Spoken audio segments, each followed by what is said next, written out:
name is Frank Ben. This is IFA Academy, and welcome to Why Your Armbar Sucks.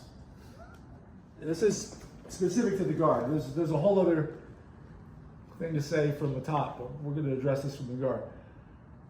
The first reason your armbar sucks from the guard is it's too loose. Now there are many setups. There's so many setups for the arm. It's one of the most versatile finishes. It's one of my favorites.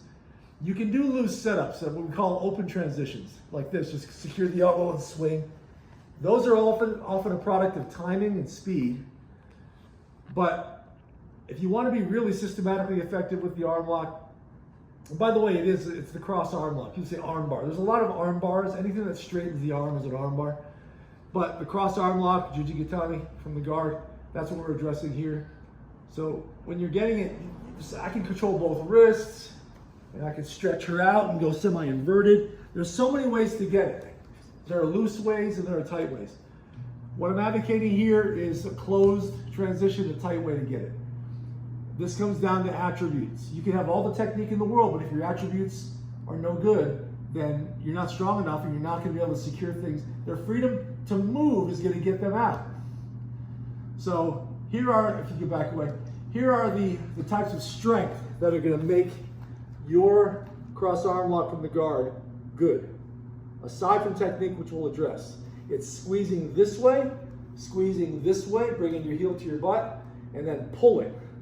In this case, across. It could also be this kind of squeezing, bear hugging strength. Those are the kinds of strength you need. You can train them on the mat, you can train them off the mat, but you got to have them. I secure the wrist on the same side, left hand to right. I come under this arm. There's a reason. I don't go over, because now my elbow is separated from my ribs and it's harder to pull and secure. If I come here, my elbow's rooted to my ribs. Here, here, here. These are the contact points. There's a fourth one. 1, 2, 3, 4. My leg goes in her armpit. My calf goes across the back of her upper ribs. All right? This is my grip. I pull this elbow across to my hip. Now here's something interesting. My legs are still open, and they're going to be throughout. When I pull here, she cannot get loose. You know, I'm not going to ask her to do this because I weigh 215 pounds, but if she stood up, she could pick me up and I would still be sticking to her just like this. This is squeezing hard, and this is caging the arm. She can't pull her arm out. If this is loose, go ahead and try to get out. She's out. Even if my grip is strong, my legs are loose. Yeah, see, it's starting to fall apart. She gets her elbow free. No good. But my legs themselves should make her feel confined. Squeezing, you practice this. You put a medicine ball in there and you squeeze it. Wrist, elbow. Here, elbow to the right hip. Why? So that this area is clear for my leg to go past her head. Using the foot on the hip, I rotate. Now here's another thing. Another reason why it fails is in the part of like being strong or tight, that is, and not being loose. This hand can go to the shoulder. A lot of people like to do that. But one thing I like to do is grab this shin. I've got to keep her from pulling her head up. If there's nothing behind her holding her in, she's strong. She just kind of does a lawnmower pull and just gets her head up and her arm free. Go ahead. It starts to slip away. But if I'm here, now try. She's not going anywhere because this is blocking her from behind. I already know which way she wants to go.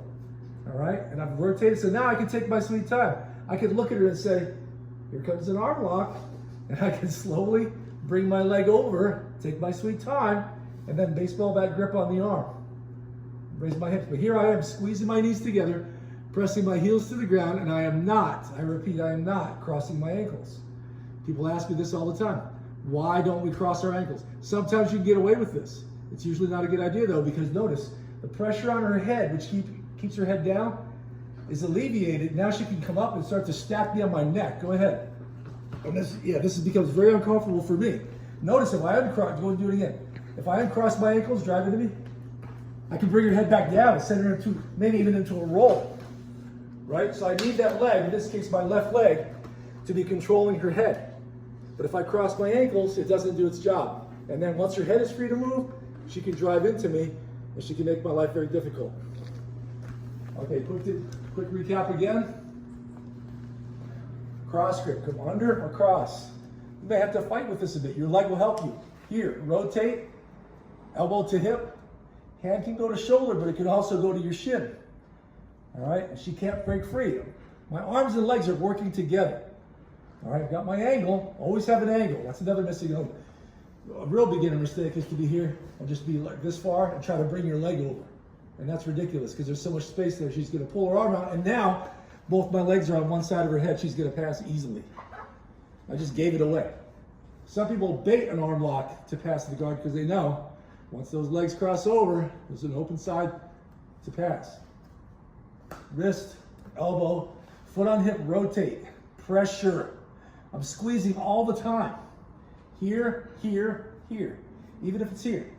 And then step over, do not cross the ankles, extend, but I'm squeezing the whole time. Thumb to the sky, all that. And I've got it. If she does give you trouble, yank her over to the left, send her into a roll, and finish from there.